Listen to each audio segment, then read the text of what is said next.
The Ulema, who are they? Glossary of terms. The Quran was revealed in the Arabic language, the expression of which is neither poetry nor prose, but has its own unique style and rhythm. It has rare beauty and grandeur, it is sublime. To translate such a language into another and retain its spirit, beauty, force, and depth is just not possible. An attempt can be made to translate a piece of literature, but when it comes to the Quran, which is a charter of human rights, a constitution, one has to be absolutely certain that the actual meaning is not lost during the course of translation. In addition, each language has its own phrases, idioms, and expressions that are specific for its culture and values.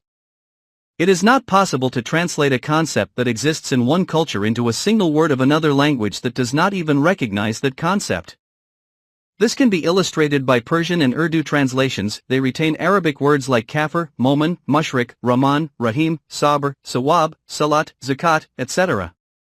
These words were in use before the advent of Islam, and so the Arabs knew what they meant. It is of paramount importance for the reader to know the meanings of these words because they convey specific Quranic concepts, and a simple English translation would either be in biblical terms, or outrightly contradictory to the spirit of the message. Finally, because these words are used repeatedly in the Quran, we have provided a glossary to more efficiently explain the concepts in their original form. This glossary is based on the following universally recognized dictionaries of the Arabic language at the time of the Prophet, peace be upon him. 1. Lane, Arabic English Lexicon. 2. Lisan al-Arab. 3. Tazul Urus. 4. Mu'it al-Mu'it. 5. Ragib, Mufradat al-Quran. Deen. This word has been used in various contexts, among them being ascendancy, sovereignty, management, conduct of affairs, ruling power, mastership, ownership, exercise of power, code of law, constitution, law of requital, and order. The Quran has described Islam as ad-Din, which is generally translated as religion. However, in the light of the above meanings, it should be clear that this is not only incorrect, but distorts and negates the very meaning of deen. Islam is not a religion, madhab, and it has never been described as one in the Quran. Islam is a way of life, a system, a code of law. In the external universe, Islam signifies the divine order that governs life and the movement of the entire universe. The whole purpose of the Quran is to establish a universal order based on the divinely ordained values of life. This is ad-Din. Madhab literally means way or course.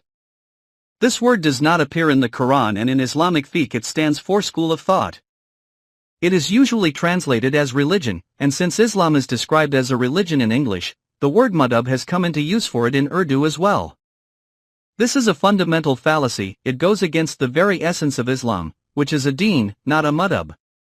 Haqq, and battle, usually translated as truth or right. According to Lane, its primary significance is the state of being just, righteous, truthful, real or factual, established or confirmed so as to be undeniable. These meanings make it clear that haqq does not fall into the domain of ideas or thoughts, rather, it stands for constructive results of beliefs which manifest themselves in tangible form and are in harmony with the changing needs of the times. No belief or theory relating to this world can be described as haqq unless its truth is established by a positive manifestation of its constructive potential. These results are permanent and unchanging. The antithesis of haqq is battle. This does not merely stand for ideas or actions with destructive potential, but includes all thinking and conduct that do not lead to positive results. As haqq means something that is real and true, battle refers to something that may be imaginary and or false. Iman, to be convinced, to accept, to rely on, or to have confidence in something. This is usually translated as belief or faith, which implies acceptance without proof or argument, and without reference to reason, thought, knowledge, or insight. Faith is generally regarded as the negation of knowledge and reason. It has been said about Kant that he found it necessary to deny knowledge in order to make room for faith. According to the Quran, however, Iman is not just belief, it is, in fact, what Kant calls knowledge. Iman is synonymous with conviction, and it is based on reason and knowledge. The Quran does not recognize belief that involves blind acceptance. It is true that Islam does include acceptance of certain things that cannot be explained through sense perception, but there is no reason to assume that these things do not exist. In fact, our reason and thinking would compel us to recognize the existence of such things.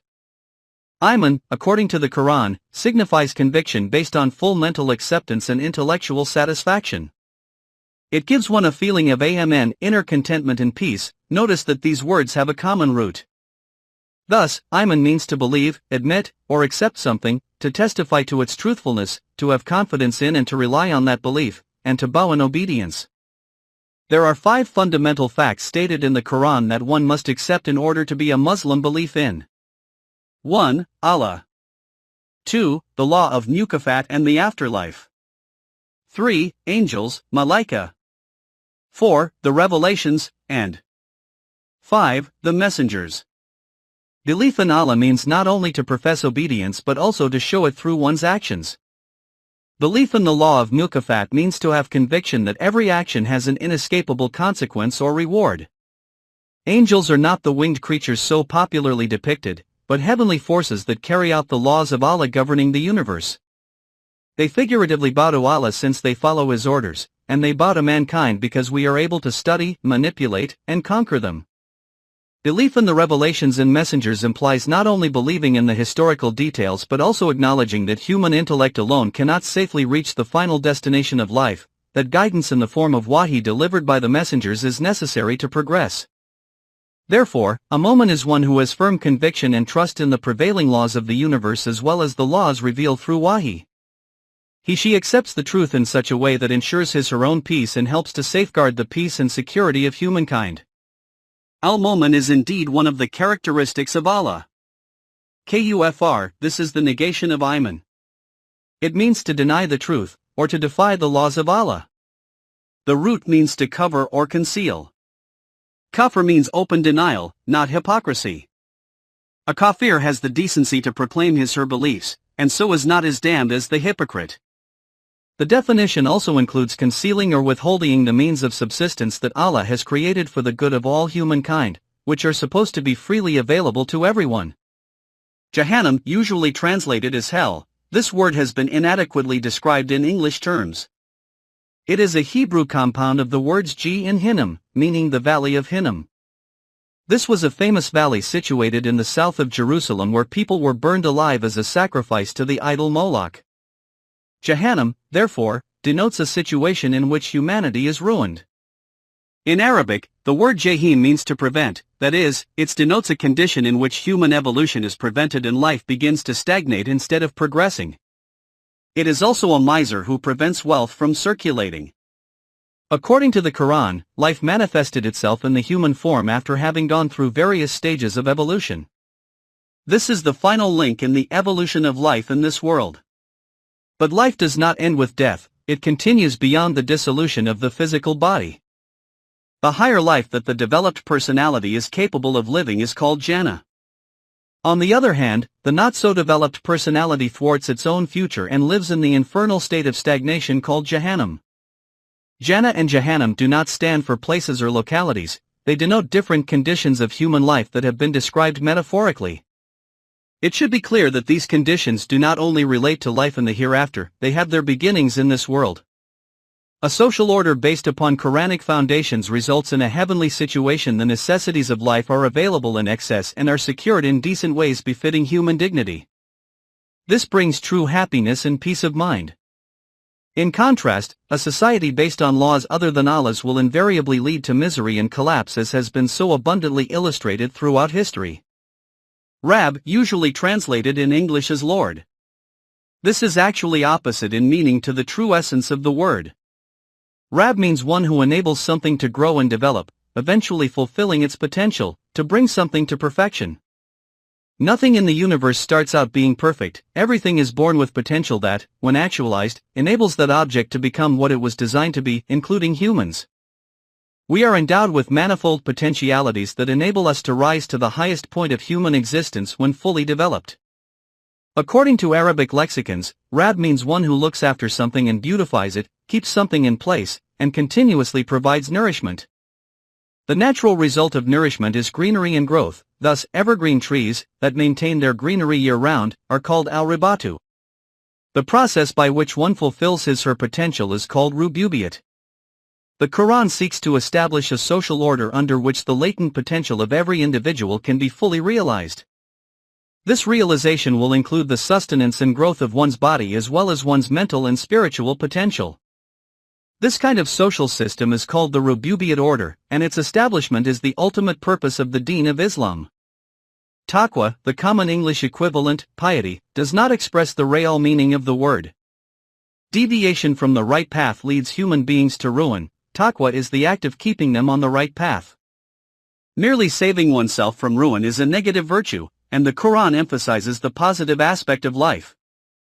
Therefore, taqwa means not only saving oneself from destructive forces, but also stabilizing one's personality through preservation and enforcement of the laws of Allah, in other words, taking a step in the right direction. Waqa means to protect something from harm. In verse 224 Allah exhorts us to protect ourselves from the fire, fatak and nar. A very illustrative example is of someone walking through a thorn bush. The thorns represent destructive forces that are ready to snag at the clothing of someone walking through. Those who have taqwa will save themselves from these thorns by gathering their clothes and walking carefully so that they do not get scratched by the thorns. Ittaqullah has been used numerous times in the Quran and means to follow and remain in harmony with the laws of Allah. In verse 5-2 it has been used as an antonym of udwan, or rebellion, disobedience. Muttaqi, pl muttaqin, is a person who leads a life of taqwa, eschewing things that are injurious to their personalities and espousing the laws of Allah. Introduction. The capacity to acquire knowledge makes human beings the most superior of creations. But what is knowledge? Who is entitled to be called a knowledgeable person, Ulema? What is the Quranic point of view on this? Before dealing with these fundamental questions, let us look at the historical perspective. In the world of knowledge, the ancient Greek philosophers enjoyed a highly distinguished position. In fact, the history of humanity traces the beginning of knowledge and wisdom to ancient Greece. Socrates and Plato are the most prominent among the philosophers, and Socrates is considered the grandfather of all Greek philosophers. Plato, besides being Socrates' student, is the founder of an entirely new school of thought. For Socrates, human beings were the only object of study while the universe was of no consequence. Plato went one step further and denied the very existence of the universe. For him, the real world was the world of ideas and the material world was only a shadow of the real world. Since the perceivable world was not real, any knowledge gained from its study would also be unreal, and thus unreliable. Plato believed in the abstract only, and denied the concrete. The Greek view of knowledge was mostly subjective, that is, it belonged to human consciousness or the perceiving ego, and there was no objective test of the truth. There is no doubt that the ancient world produced some great philosophies at a time when human beings were comparatively primitive and governed more or less by suggestion. But we must not forget that these theories were the work of abstract thought, which cannot go beyond the systemization of vague religious beliefs and traditions, and they give us no insight into concrete situations of life. Mysticism. This Platonic philosophy ultimately became the basis of Greek mysticism. Later on, the same philosophy took the form of Vedantic theory, Hindu mysticism, in India. According to this philosophy, the world is nothing but an illusion, Maya, or a dream dreamt by the god Brahma, or a drama, Leela, being played out by the god Ishvar. Everything is a stage show, artificial and unreal. There is actually one Hindu god by the name of Nat Rajan, or the actor king. This philosophy created a negative mental attitude towards the material world that caused many religious people to start despising it. Later on, this same philosophy found its way into Muslim thought via Persian mysticism. Under its effect, the forward-looking and progressive Muslim nation was brought to a miserable standstill. The attitude of people towards the world before the revelation of the Quran was that this universe is unreal, an illusion, and any knowledge concerning it is presumption. The Quranic challenge. The Quran challenged those speculative philosophies and demolished the very basis of Platonic theory. وما خلقنا السماء والأرض وما بينهما باطلا ذلك ظن الذين كفروا فويل للذين كفروا من النار. The creation of whatever is in the heights and depths of the universe and all that is in between is not without purpose. It is presumption on the part of unbelievers who think the universe is not real. The result of denying such a great truth will be that all their efforts and achievements in life will end up in smoke. 38:27. The Quran uprooted the centuries-old philosophy and brought to light the dehumanizing effects of this false concept. Here it is very important to note that those who believe the universe is not real and have a negative attitude towards it are referred to as unbelievers by the Quran. It demarcates the believers from the unbelievers. The Quran states that the negative attitude towards the material world brings hardship to human beings. Mysticism is the exemplar of such an attitude. Instead of recognizing this world as a happy and vibrant place full of possibilities, mystics view it as a massive jailhouse in which inmates are serving time. To reject the claim of those for whom the creation of the universe is merely a drama, the Quran says, وَمَا خَلَقْنَا السَّمَاءَ وَالْأَرْضَ وَمَا بَيْنَهُمَا لَاعِبِينَ. The creation of the heavens and the earth and that which is between them is not a game. 21:16. The creation is real. However, Allah does not expect these claims to be accepted without any scrutiny or investigation. On the contrary, these claims are based on reason and should be judged on the basis of discernment and insight. This is why يُفَصِّلُ الْآيَاتِ لِقَوْمٍ يَعْلَمُونَ. there are well-explained facts for those who have knowledge. 10.5. The Quranic definition of knowledge. Now the next logical question arises: what is knowledge? The Quran says, وَلَا تَقْفُ مَا لَيْسَ لَكَ بِهِ عِلْمٌ إِنَّ السَّمْعَ وَالْبَصَرَ وَالْفُؤَادَ كُلُّ أُولَئِكَ كَانَ عَنْهُ مَسْئُولًا. do not pursue that of which you have no knowledge. The hearing and sight and the heart, all of them shall have to answer whether personal inquiry was made concerning the matter. 1736. The words hearing and seeing refer to human senses, and the Arabic word heart is also used to mean the mind. The following example illustrates the point of this verse: you hear a gunshot. It is followed by a scream and moans of pain. When you go to see what happened, you discover that your best friend has been shot and you are consumed with feelings of vengeance towards the shooter. In this situation, your feelings are backed by your first-hand knowledge of the events. On the other hand, if you do not hear a gunshot and you do not see your injured friend, but you are consumed with hate anyway for some person you think may have committed a crime, you are acting on hearsay and not knowledge because your senses and mind were not involved in arriving at the conclusion. Thus the Quran strikes at the Platonic philosophy once again. Plato said that knowledge gained through the senses is not reliable, whereas the Quran is saying that anything not verified by the senses and mind cannot be regarded as knowledge. This shows how valuable sense perception is in Islam. The Quranic concept of knowledge is objective, and the knowledge of the non-ego is superior to that of the ego. The revelation of the Quran marked the birth of inductive intellect. Inductive reason alone allows the human being to become master of his/her environment.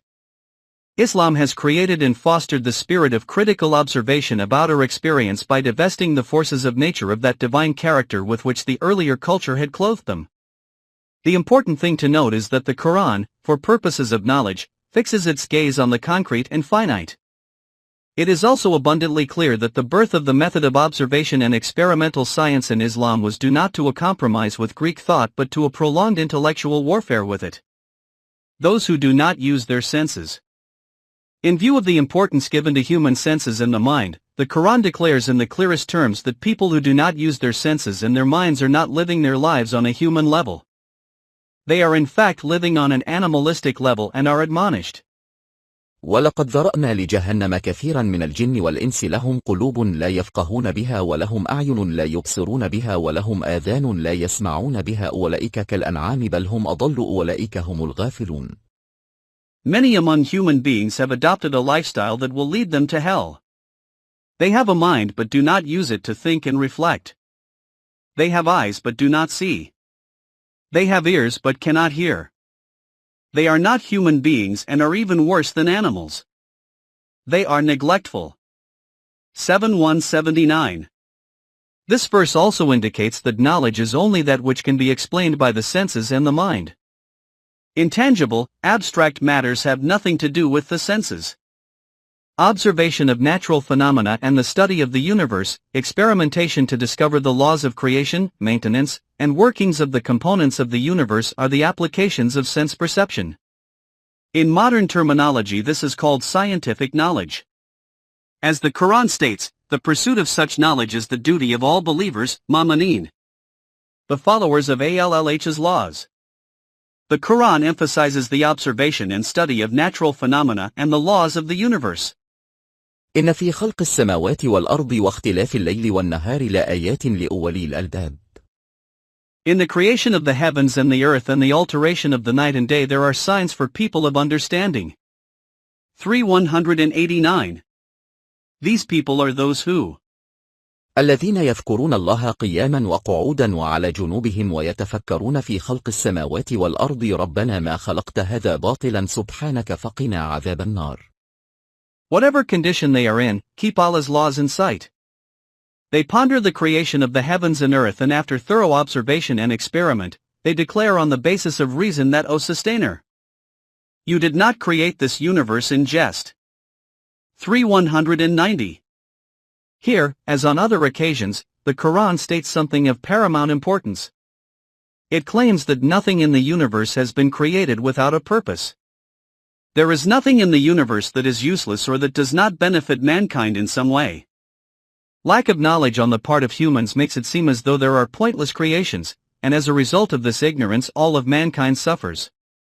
Thus, it is the duty of Muslims to substantiate this Quranic claim based on research and investigation. This is no easy task, and requires a vast network of laboratories and scientists and continuous research. However, people who make the effort will learn the laws that will enable them to conquer the forces of nature, whereas those who do not will eventually lag behind and become weak and vulnerable. Signs of Allah. As mentioned above, it is the duty of the Muslim Ummah to understand the laws of nature and utilize them for the benefit of mankind.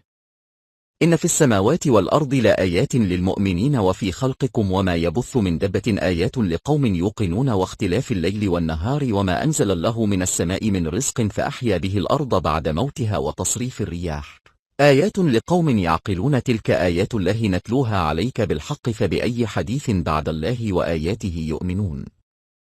There are signs for the believers in the heavens and the earth. In creation, and all the animals that he scattered on the earth are portents for the believers, and in the alteration of night and day and the sustenance sent down by the sky that revives the earth after its death, and in the change of winds are hints for those who have sense. These are the revelations we have presented to you in truth. For those who will reject, what other truth can convince them? 45:3-6. Allah has stated in unambiguous terms that belief in Him comes through the study of nature and its laws. If studying natural law does not lead one to believe in Allah, then nothing else can. This astounding declaration illustrates the importance of studying natural phenomena. Real belief based on reason can only be achieved through this method. Seeing Allah. Saying that Allah reveals Himself through natural phenomena is not a flight of fancy. The Quran explains this as well as the goal of human life and the purpose of following the laws of Allah. Everyone wants to meet or find Allah. The Quran says, الله الذي رفع السماوات بغير عمد ترونها ثم استوى على العرش وسخر الشمس والقمر كل يجري لأجل مسمى يدبر الأمر يفصل الآيات لعلكم بلقاء ربكم توقنون. Allah is He who raised the heavens without any visible support, firmly in charge of the central control. He has subjected the sun and moon to His laws, each one runs its course for an appointed time. He regulates all affairs, explaining things in detail, that you may believe with certainty in meeting your Rabb. 13:2. The Quran describes the setup of the universe and follows by saying that meeting with Allah is possible. It indicates that if you want Allah to reveal Himself to you, then you have to study the universe, scrutinize every object in it, and through observation and experiment, discover the laws governing this system. Thus all the mysteries of nature will be unlocked one by one and you will gain insight into how Allah is sustaining this universe. This is what meeting and seeing Allah means. As far as the entity of Allah is concerned, He is beyond the comprehension of human minds, let alone sense perception. Seeing or meeting Him does not refer to the physical sense, it means gaining knowledge of how the universe functions and is regulated by Him. It is clear that according to the Quran, only those who observe natural phenomena can know how Allah runs the universe. It is a long, arduous process which sometimes requires scaling the highest peaks of the Himalayas, diving to the bottomless depths of the Atlantic, bearing the scorching heat of the Saharan desert, and doing research in the bone-chilling cold of the North Pole. This kind of research is only carried out by those who are not satisfied with what they know at present, those who look beyond the horizon and strive for more knowledge. The Quran says, إن في اختلاف الليل والنهار وما خلق الله في السماوات والأرض لآيات لقوم يتقون. Verily, in the alteration of the night and day, and in all that Allah has created, in the heavens and the earth are signs for those who are devoted believers. Muttaqin. 10:6. Who are the devoted believers? Muttaqin. The verse mentioned above describes the muttaqin. It goes on to say, إن الذين لا يرجون لقاءنا ورضوا بالحياة الدنيا واطمأنوا بها والذين هم عن آياتنا غافلون. Those who expect not the meeting with us, but desire the life of this world and feel secure therein, and those who are neglectful of our revelations are doomed people because of their negligence. 10:7. These verses offer a cause for the cyclical rise and fall of nations. Those who are satisfied with the status quo and do not strive for improvement and a better future are devoid of thought and action. They fall from grace and are left far behind in the struggle of life. In contrast, those nations that work hard to develop new inventions and make new discoveries surge far ahead. Because of their initiative and well-directioned hard work, nature rewards them by revealing its hidden treasures. A life of deprivation. والذين كفروا بآيات الله ولقائه أولئك يئسوا من رحمتي وأولئك لهم عذاب أليم. Those who disbelieve in Allah's revelations and in their meeting with Him, such are deprived of the means of sustenance and extreme penalty. 29-23. In this verse, being deprived of the amenities of life is considered a great penalty. For example, rivers of petroleum flowed under the deserts of Arabia, but the people were content with their meager existence. They did not have the will, desire, or the knowledge to find and utilize this hidden gift of nature. As a result, they were dependent on others for even the most basic of necessities. Western nations made the effort to discover and start pumping the hidden petroleum, and as a result the people of the region benefited and became prosperous. Many countries have great potential, but their people are happy with the status quo and prefer whatever is easily available, so nothing motivates them to work harder. As a result, they are always one step behind, and in many cases dependent on other nations. On the other hand, there are European nations with very little land but with so much production capabilities that they not only provide for local needs but they even manage to export surplus food. This is due to the fact that they are perpetually laboring in accordance with the laws of nature in order to take advantage of its hidden treasures. It is a divine law that the livelihoods of those who eschew the laws of Allah continuously diminish. 2124. This law is universal and there are no exceptions. Muslims have been shunning this law for centuries. As if this were not enough, we also have not put our senses to proper use and have been thus divested of these faculties. We have fallen into the category of those people whose أولئك الذين طبع الله على قلوبهم وسمعهم وأبصارهم وأولئك هم الغافلون. Hearts, ears, and eyes have become useless, and they do not take heed. 16-108. Some people think that meeting Allah means being accountable to Him for our deeds after our death.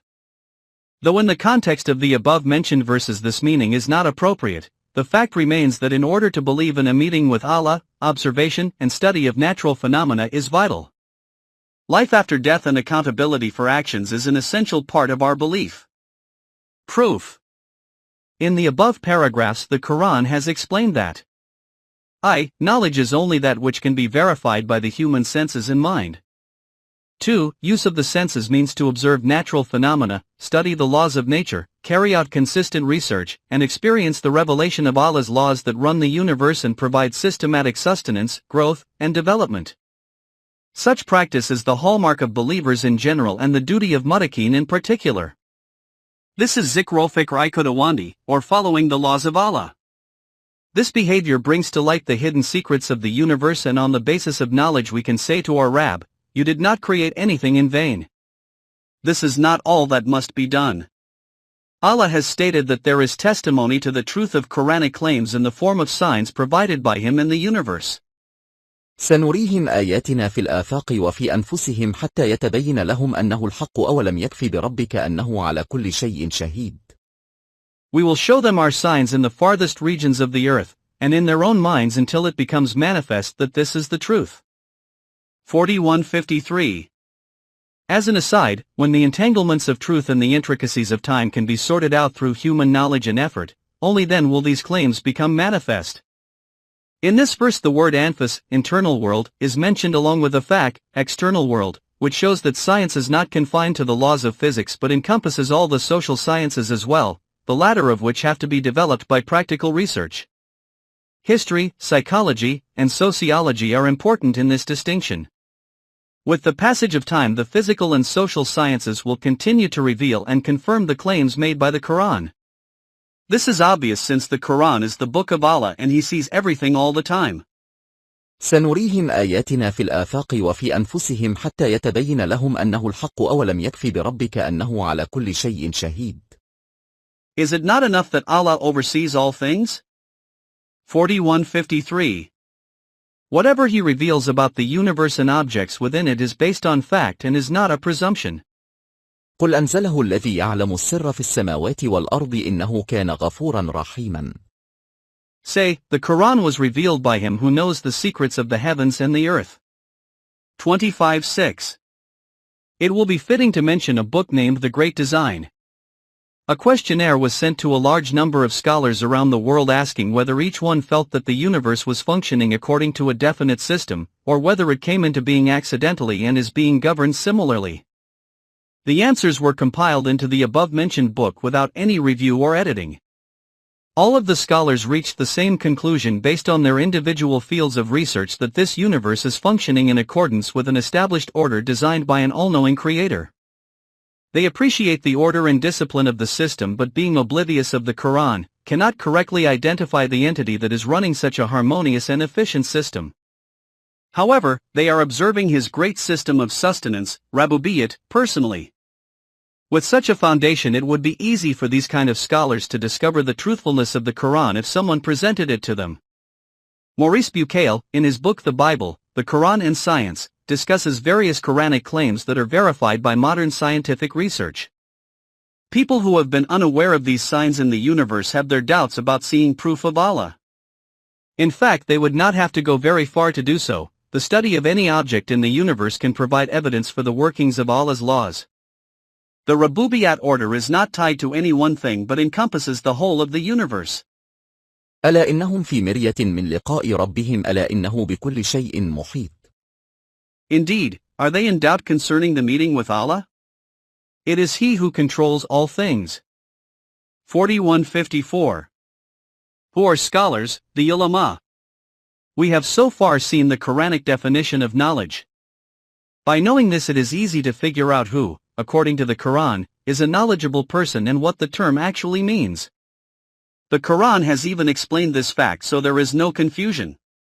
ألم تر أن الله أنزل من السماء ماء فأخرجنا به ثمرات مختلفا ألوانها ومن الجبال جدد بيض وحمر مختلف ألوانها وغرابيب سود ومن الناس والدواب والأنعام مختلف ألوانه كذلك إنما يخشى الله من عباده العلماء إن الله عزيز غفور.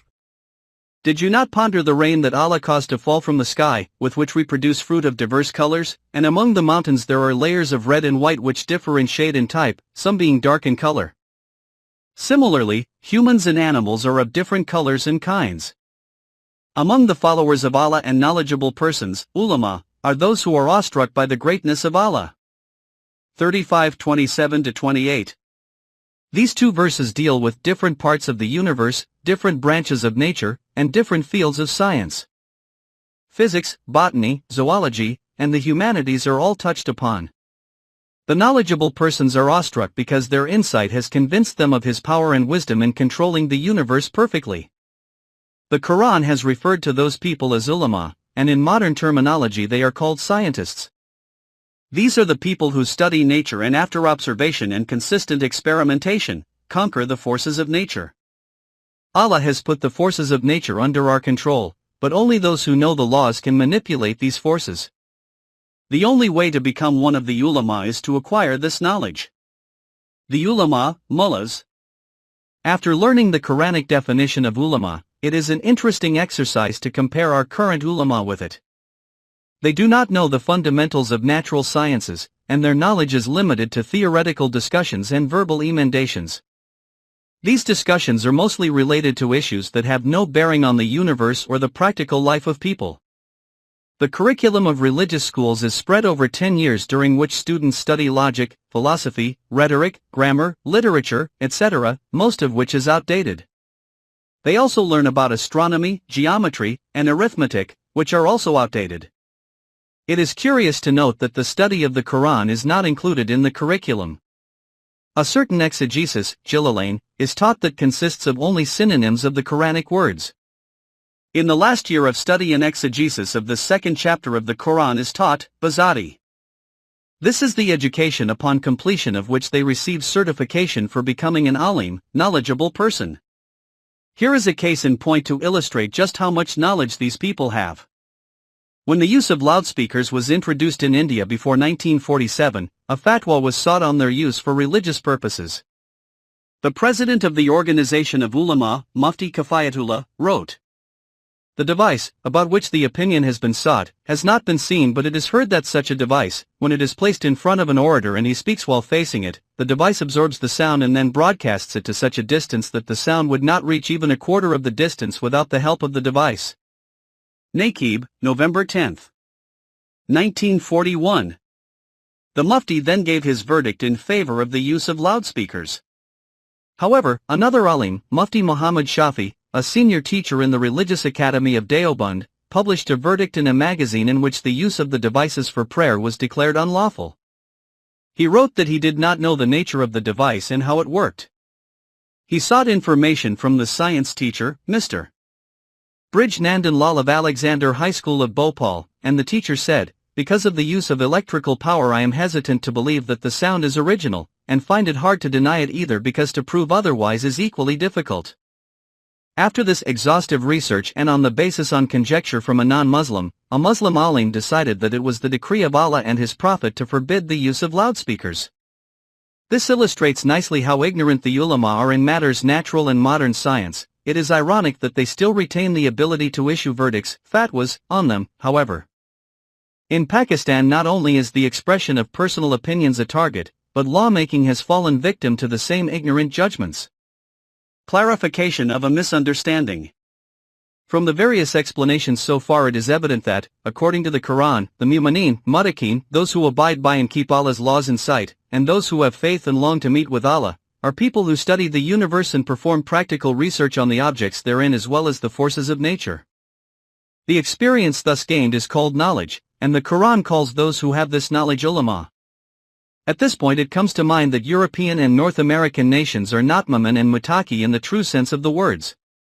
While it is very important to acquire scientific knowledge, it is wrong to assume that just by doing so one can become a mu'min or mutaki.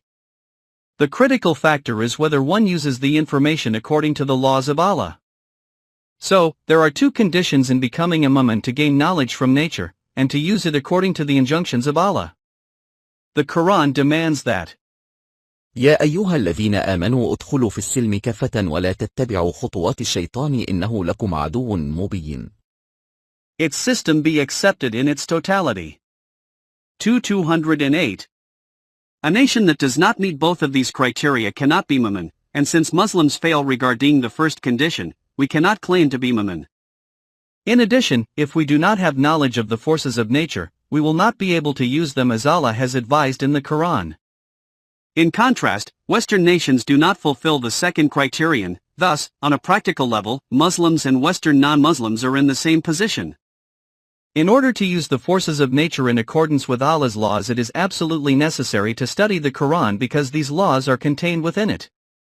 Those who are firmly grounded in knowledge conduct affairs of the state according to Allah's injunctions because they know. وكيف يحكمونك وعندهم التوراة فيها حكم الله ثم يتولون من بعد ذلك وما أولئك بالمؤمنين. If any fail to judge by the light what Allah has revealed, they are no better than the unbelievers. 544. As a result of rejecting the Quran, human society, in spite of its prosperity, turns its environment into a living hell. This progressive demise is evident in Western culture. Despite all their scientific prowess, they cannot find the right solution to human problems.